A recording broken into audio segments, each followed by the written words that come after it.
오늘 은혜 받으실 말씀은 빌립보서 2장 6절에서 8절까지 말씀입니다. 빌립보서 2장 6절에서 8절까지 말씀을 다 같이 봉독하겠습니다. 그는 근본 하나님의 본체시나 하나님과 동등됨을 취할 것으로 여기지 아니하시고 오히려 자기를 비어 종의 형체를 가지사 사람들과 같이 되셨고 사람의 모양으로 나타나사 자기를 낮추시고 죽기까지 복종하셨으니 곧 십자가에 죽으심이라. 아멘. 귀한 성탄 찬양을 감사드립니다. 인사 함께 나누겠습니다. 메리 크리스마스. 한국말로 한 번 더 인사합니다. 성탄을 축하합니다.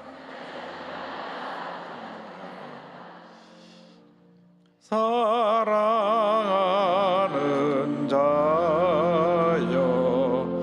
내 영혼이 잘됨 같이 내가 범사에 달되고 강건하기를 내가 간구하노라.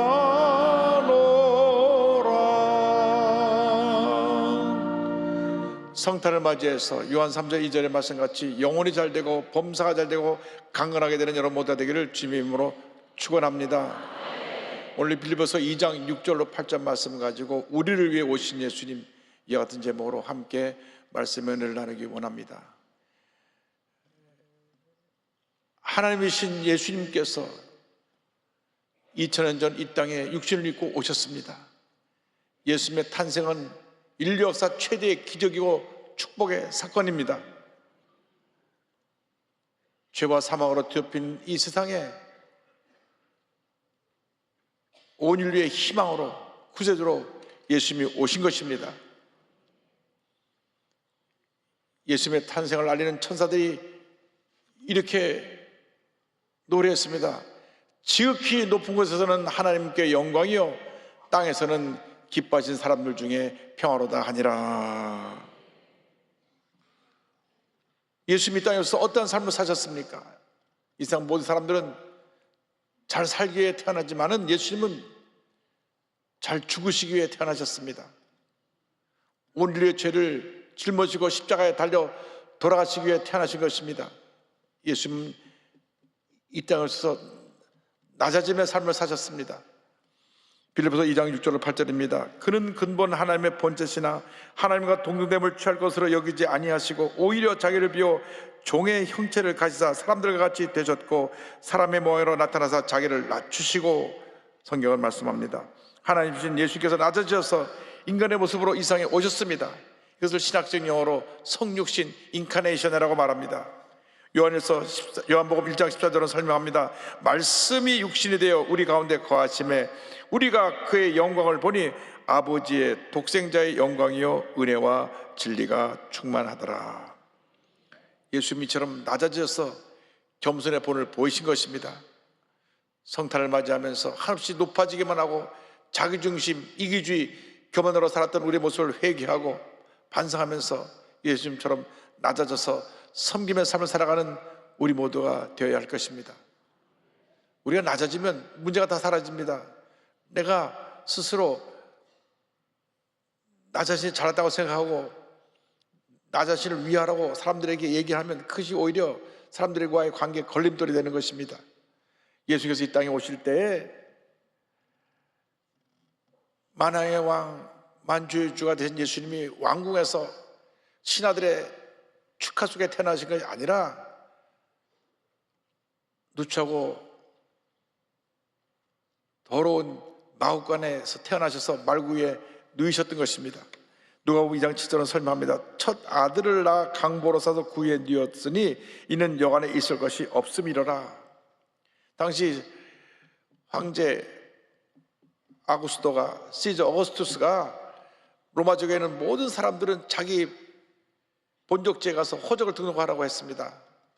그래서 요셉이 그 자기의 본적지가 베들레헴이기 때문에 마리아를 데리고 가는데 마리아님이 만삭입니다. 그런데 각지가 사람들이 많이 오다 보니까 아마 여관들마다 사람들로 가득 찼을 것입니다. 진짜로 방이 하나도 없었는지 그건 모르겠지만은 문을 두드린 곳마다 마스크된 여인을 보고 방이 없습니다. 방이 없습니다. 다 거절을 했습니다. 만삭된 여인이 와서 아이를 낳게 되면 여러 가지 번거로운 일이 생기니까 아예 예수님 태어난 어머니, 임신한 어머니 마리아를 거절했던 것입니다. 예수님은 이 땅에 우리를 위해 십자가 달려 죽으시기 오셨는데 이 사람들은 예수님을 반갑게 맞이하지 않았습니다. 외면했습니다. 예수님은 한없이 낮아지셔서 이렇게 우리에게 구원의 은혜를 베풀려 오신 것입니다.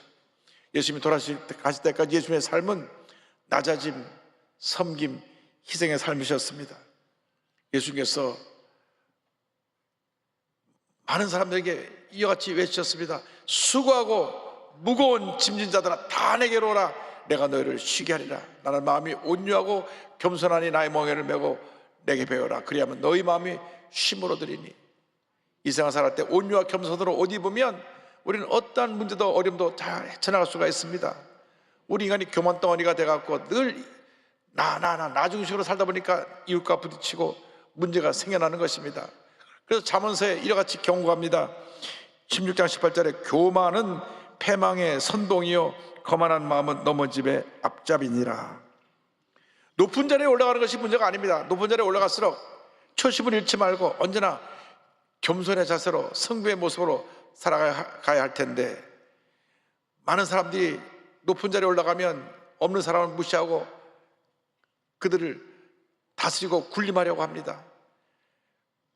높은 자리에 올라갈수록 권력의 자리에 올라갈수록 더 겸손히 낮아져 섬길 때 많은 사람들의 존경을 받게 되는 것입니다. 소외되고 불쌍하고 어려운 사람들, 힘없는 사람들을 잘 돌보는 것이 그것이 힘을 가진 사람들의 사명입니다. 앤드류 모레 목사님이 이렇게 말씀하셨습니다. 성육신은 예수님이 자신을 완전히 비우시고 인간이 되신 것이다. 예수님은 언제나 온유하고 겸손한 하나님의 어린 양이시다. 그리스도께서는 스스로 겸손해지심으로써 기쁨을 느끼셨고 그러한 모습으로 이 땅에 오셨다. 우리는 예수님께서 그러셨던 것처럼 오직 하나님께로부터 오는 영광스러운 지위를 구하기 위해 인간의 모든 명예를 포기하는 겸손을 구해야 한다. 우리는 하나님께서 우리의 모든 것이 되시도록 우리의 자아를 아무것도 아닌 것으로 여기는 겸손을 구해야 한다. 그래서 오직 주님만이 높임을 받으시도록 해야 한다. 사랑하는 그리스도인들이여 예수님의 겸손을 배우라. 예수님은 나아가서 겸손의 삶, 섬김의 삶을 사셨습니다. 누가복음 2장 8절에 자기를 낮추시고 죽기까지 복종하셨으니 곧 십자가의 죽으심이라고 말씀합니다. 주님의 일생은 섬김의 일생입니다. 낙고천한 사람들에게 멸시받던 그러한 사람들을 사랑으로 돌보셨습니다. 예수님께 나오는 모든 병자를 품으시고 저들의 병을 고쳐주시고 당시 유대 사람들이 천하게 여기던 세리, 죄인, 사마리아 사람들 그들의 친구가 되어주셨습니다. 예수님의 같은 삶을 보고 당시 종교 지도자들이 예수님을 비웃었습니다. 누가복음 15장 1절 2절입니다. 모든 세리와 죄인들이 말씀을 들으러 가까이 나오니 바리새인과 서기관들이 수군거려 이르되 이 사람이 죄인을 영접하고 음식을 같이 먹는다 하더라. 진정한 지도자는 사람들의 비난에 동의되지 말아야 합니다. 진정으로 섬기는 삶을 살아야 됩니다. 우리 주위를 돌아보면 우리가 섬겨야 할 사람이 얼마나 많은지 모릅니다. 200만 다문화 가족이 있습니다. 3만 5천 탈북 세터민 가족들이 있습니다. 또 전국에 흩어져 있는 미혼모 가정도 3만 5천 가정이 넘습니다. 독거노인, 또 소년소녀 가장, 장애를 가진 사람들 우리가 다 사랑하고 돌봐야 될 대상인 것입니다. 케냐의 한 소년이 세상을 감동을 시킨 일을 했습니다. 존 수어라고 하는 거지 소년인데 이 거지 소년은 부모님 없이 집도 없이 노숙을 하면서 떠다니면서 구걸해서 그것으로 하루하루 끼니를 이어가는 불쌍한 소년이었습니다. 어느 날도 구걸하기 위해서 길가에 세운 차로 가서 창문을 두드리고 돈을 한 푼 달라고 요청했습니다. 그런데 창문을 내린 것을 보니 웬 한 여성이 입에 산소호흡기를 끼고 힘겹게 숨을 헐떡거리고 있는 것을 보았습니다. 알고 보니 이 사람은 사고로 폐가 망가져서 산소호흡기 없이는 숨을 쉴 수가 없는데 돈이 없어서 수술을 못 받고 이렇게 하루하루 고통의 삶을 살아가고 있었던 것입니다. 근데 이 소년이 지금까지 자기가 구걸하면서 만났던 많은 사람들은 다 자기보다 잘 사는 사람이었는데 이 아줌마를 보니까 너무 불쌍해요.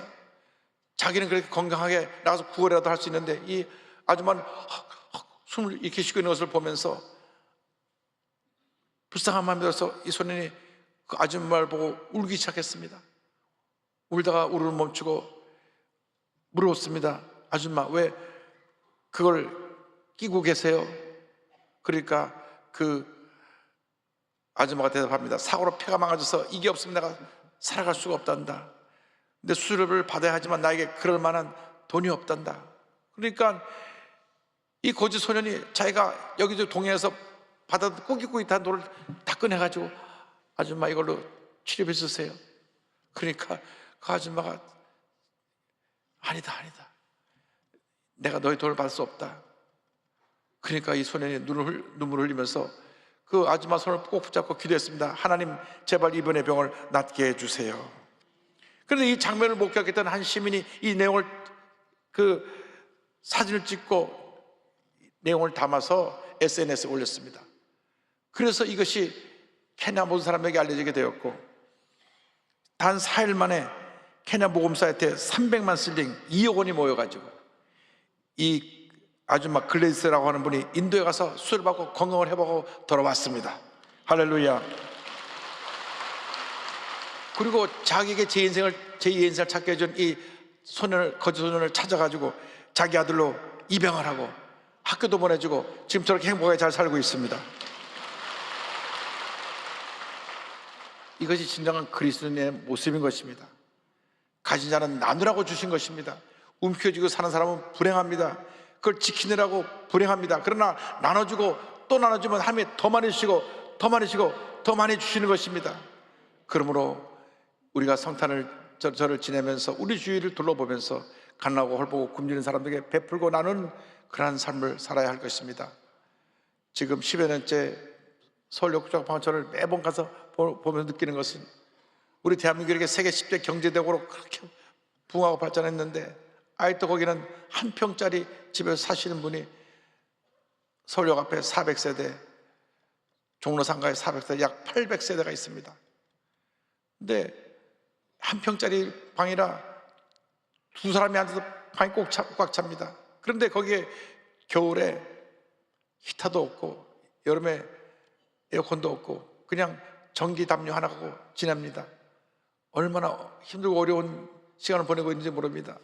우리가 우리 주위에 어려움 당한 사람의 사랑을 펼쳐야 되는 것입니다. 예수님이 땅에 오셔서 섬기는 삶을 사셨고 희생의 삶을 사셨습니다.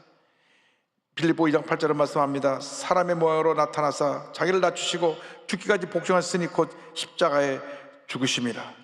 주님은 섬기러 오셨습니다. 마가복음 10장 45절입니다. 인자가 온 것은 섬김을 받으려 함이 아니라 도리어 섬기려 하고 자기 목숨을 많은 사람의 대속물로 주려 함이니라. 섬기가 희생의 결정체가 바로 십자가입니다. 십자가에서 온 인류를 섬기시고 인류를 위해서 희생하심으로 하나님 사랑과 이웃 사랑을 나타내 보여주셨던 것입니다. 로마서 5장 8절은 말씀합니다.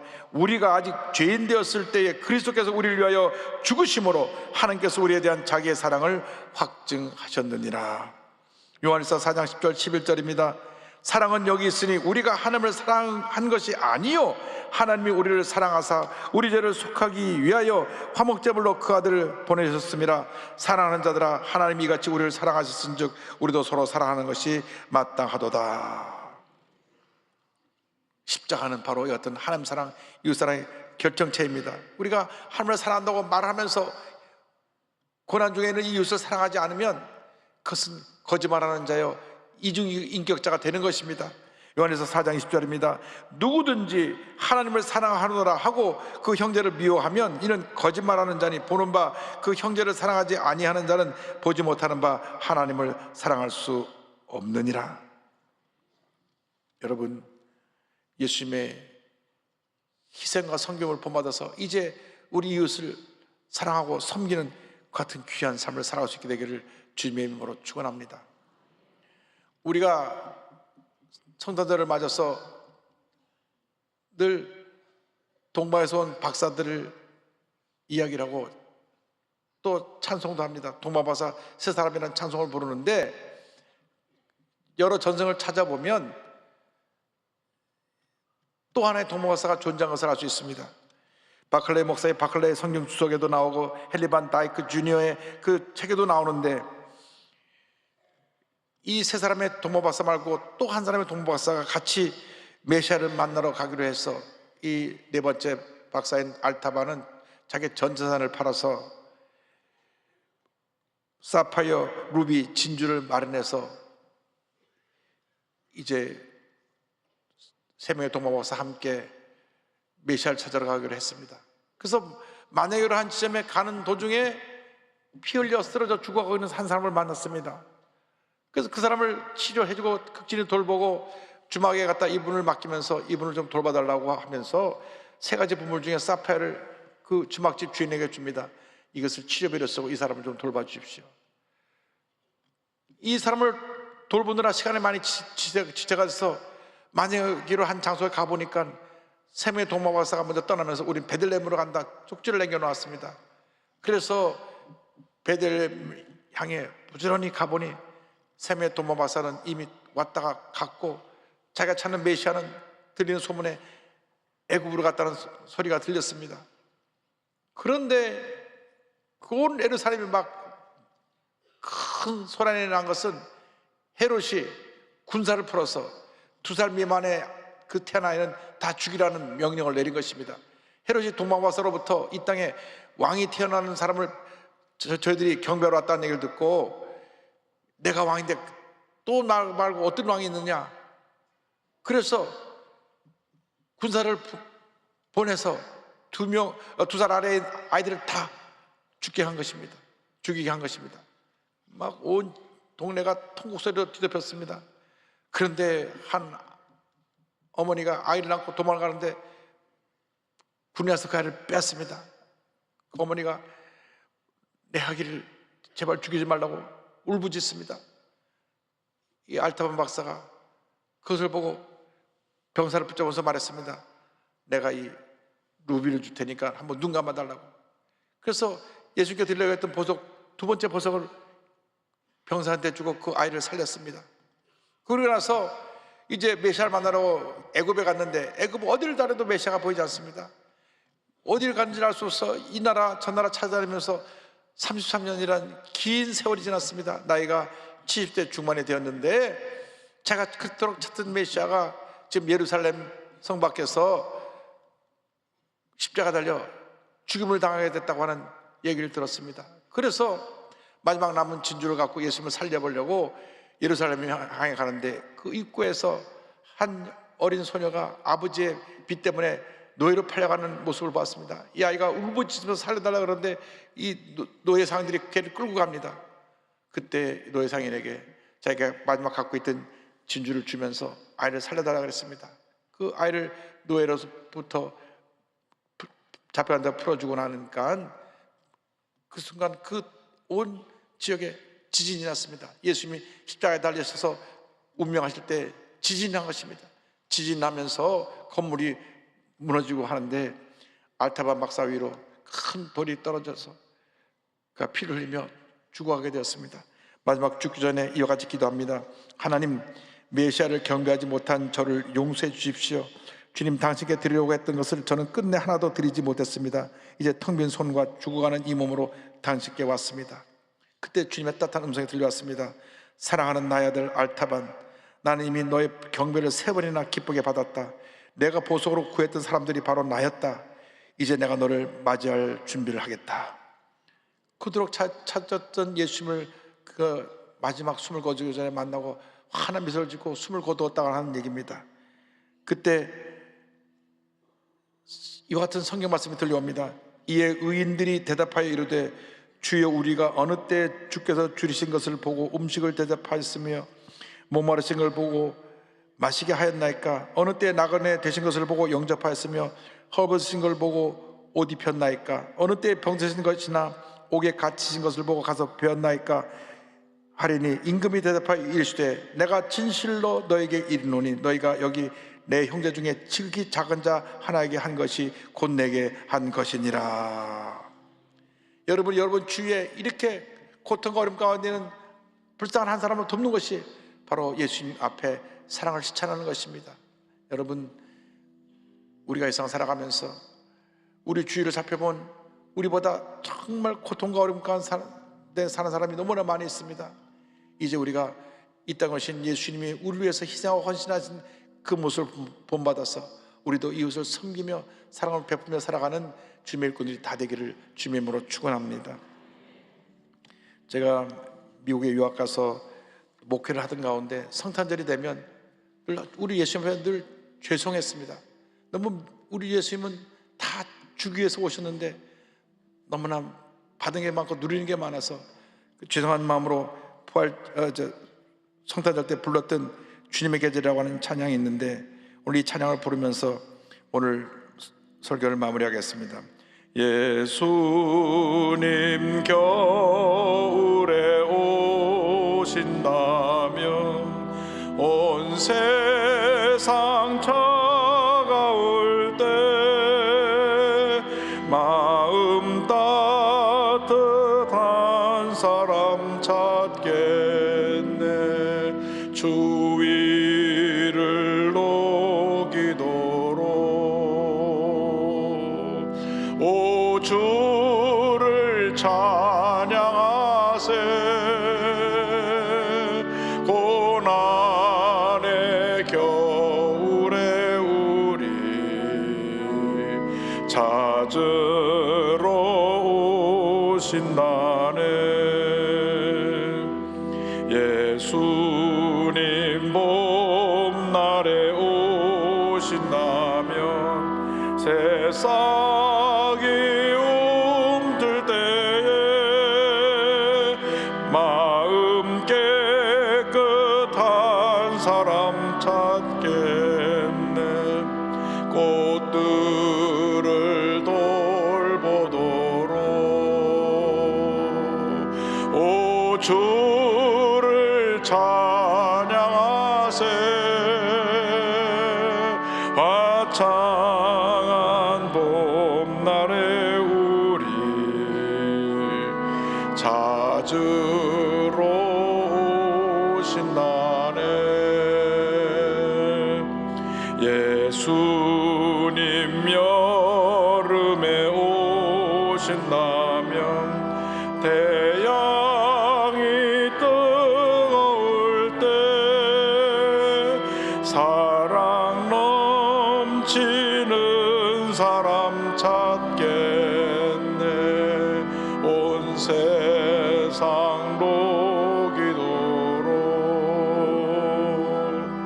오 주를 찬양하세. 뜨거운 여름에 우리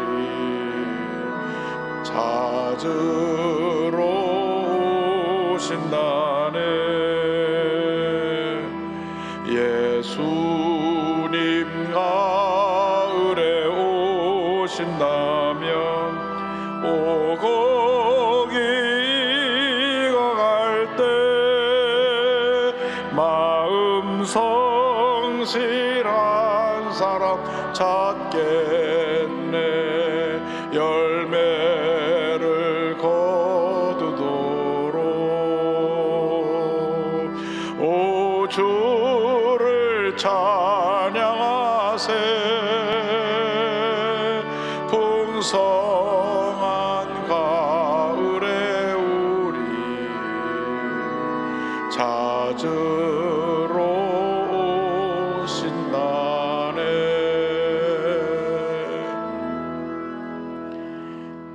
예수님이 이러한 우리를 찾고 계십니다. 주님 따뜻한 마음을 갖고 이웃을 사랑하고 섬기는 주님의 일꾼들이 다 되시기를 주님으로 축원합니다. 기도하겠습니다. 사랑과 은혜와 자비가 무한하신 하나님 아버지, 예수님을 이 땅에 보내주셔서 우리의 죄와 허물을 대신하여 십자가 달려 죽게 하시고 우리에게 구원의 문을 열으신 은혜를 감사드립니다. 오늘 성탄절을 맞이하여 이 땅에 섬기러 오신 예수님, 희생하러 오신 예수님을 마음판에 새기고 우리의 남은 삶도 그 같은 삶으로 살아갈 수 있도록 주님 우리를 인도하여 주옵소서. 예수님의 이름으로 기도 올리옵나이다. 아멘. 몸이 아프신 분은 아픈 자리에 손을 주시고 문자 손을 갖고 오신 분은 가슴에 손을 꽂고 기도합니다. 사랑과 은혜와 자비가 무한하신 하나님 아버지, 믿음으로 손을 꽂고 기도하오니 주님 안수하여 주옵소서. 나사렛 예수 그리스도의 이름으로 명하노니 모든 문제는 사라질지어다. 모든 질병에서 노예남을 받을지어다. 심한 두통, 불면증, 우울증, 노려제, 각종 정신질환은 물러갈지어다. 눈과 코와 입과 목의 질병은 떠나가라. 어깨, 척추, 허리, 관절염이 물러갈지어다. 심장병, 위장병은 떠나갈지어다. 고혈압, 당뇨가 물러갈지어다. 악성 종양과 암은 떠나가라. 피부병, 난치병, 불임증은 물러갈지어다. 자녀를 위한 기도가 응답될지어다. 가정과 직장과 사업에 하나님의 은혜와 축복이 임할지어다. 모든 기도의 제목이 주의 뜻 가운데 응답될지어다. 기도하고 구하선 받은 줄로 믿으라. 감사하고 예수님의 이름으로 기도 올리옵나이다. 아멘. 지금은 우리 구주 예수 그리스도의 무한하신 은혜와 하나님 아버지의 크고 넓으신 사랑과 성령의 감동감화 인도교통 충만하게 하심이 예수님의 낮아지심, 섬김, 희생을 본받는 주님의 귀한 백성들을 위해 지금부터 영원토록 함께 있을지어다. 아멘.